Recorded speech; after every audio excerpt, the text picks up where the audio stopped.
تعال اقول لك على 4 مطاعم جربتهم في دهب مترتبين من الاقل للاحسن، والاسعار هقولها في الفيديو.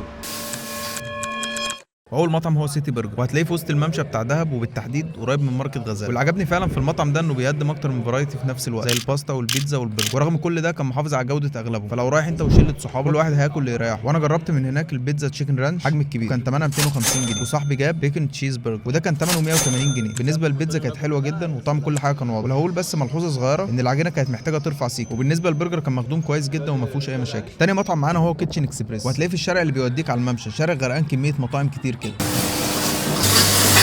واللي عجبني في المطعم ده انه بيقدم اكل اسيوي مش مصري. ده المفروض ان هو تشيكن ويز كاجو نابس، ده ثمنه 220 جنيه، شويه فراخ على مكسرات على خضار، نزل معاهم بولت الرز، جبنه برضو مشروم ده ب 195.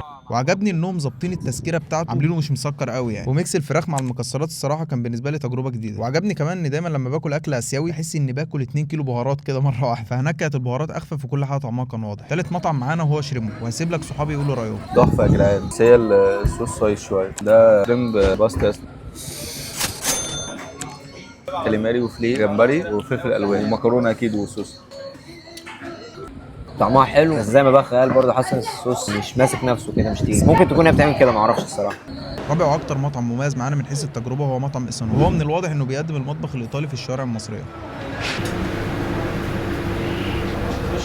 بيتزا سلامي كما لم تراها من قبل. بص انا عندي بالنسبه لي حته البيتزا كلها في السبعيه دي، في البوزه. والبيتزا اللي في ايدي دي بيتزا سلامي ثمنها 235 جنيه. لا حلو والله. مثلا اكتر حاجه لاحظتها هي ان انا باكل اكتر المكونات اللي على البيتزا، مش العجينه. العجينه رفيعه جدا زي ما انتم شايفين كده. الحوار ده عجبني الصراحه. دي الصراحه اللي انا نفسي اجربها جدا، فراخ واناناس. ما اعرفش الميكس ده يبقى شكله عامل ازاي، حاسس ان هو كده ايه، نزلني البحر وطلعنا اتغدى، انت فاهم. ودي اسمها هواين وثمنها 265 جنيه، وعجبتني بس مش دايما هروح لها الصراحه.